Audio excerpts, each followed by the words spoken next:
తిరుపతి జిల్లా చంద్రగిరిలో విషాదం చోటు చేసుకుంది. ఎం కొంగరవారిపల్లిలో 6 రోజుల క్రితం తప్పిపోయిన 6 ఏళ్ల చిన్నారి సోనీ కుమారి మరణించింది. సమీపంలో ఉన్న అడవి ప్రాంతంలో మృతదేహం లభించింది. కుళ్లిపోయి గుర్తుపట్టలేని స్థితికి మృతదేహం చేరింది.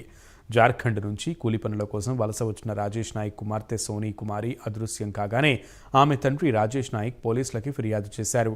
జార్ఖండ్కు చెందిన బాలకిషోర్ అనే వ్యక్తిపై అనుమానంతో తండ్రి రాజేష్ నాయక్ పోలీసులకు పట్టించారు. అయితే బాలకిషోర్ని ప్రశ్నించిన పోలీసులు ఆ తర్వాత వదిలిపెట్టారని సోనీ కుటుంబ సభ్యులు అంటున్నారు. హత్య జరిగిందా లేక అత్యాచారం చేసి చంపేశారా లేకుంటే సహజ మరణమా అన్న కోణంలో పోలీసులు దర్యాప్తు చేస్తున్నారు.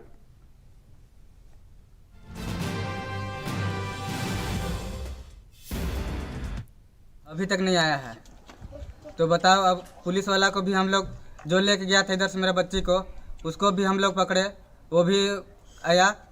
उसके बाद प्रशासन आया यहाँ पर भी, उसके बाद बोला कि नहीं से हम लोग कार्रवाई करेगा। तो बताओ कि अभी तक क्या कर रहा है मेरा प्रशासन? उसको लेके गया और आधा दूर में छोड़ दिया, प्रशासन कोई कार्रवाई नहीं किया उसको। जब कंप्लेन किया जाके वहाँ पर तो हमको FIR कॉपी भी नहीं दिया अभी तक। FIR कॉपी क्यों नहीं दिया अभी तक? और सुबह 9 बजे इधर से गया, हमको उधर से आने में 6 बज गया। जनवरी 3వ తారీఖు సోనీ కుమారి అనే ఒక 6-year-old గర్ల్ మిస్సింగ్ కంప్లైంట్ వాళ్ళ ఫాదర్ కంప్లైంట్ మీద కేసు కట్టడం జరిగింది.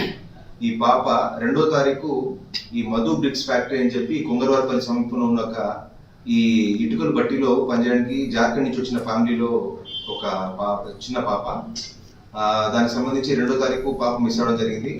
3వ తారీఖు మార్నింగ్ 11:30 కల్లా ఈ కేసు రిజిస్టర్ చేసి ఈరోజు 7వ తారీఖు ఈవినింగ్ టైంలో ఆ పాప బాడీ ఈ కొంగరవారిపల్లి అటవీ ప్రాంతంలో మనకి ఒక గుట్ట మీద దొరకడం జరిగింది.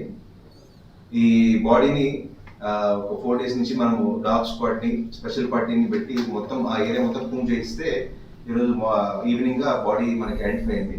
జనవరి 3వ తారీఖు సోనీ కుమారి అనే ఒక 6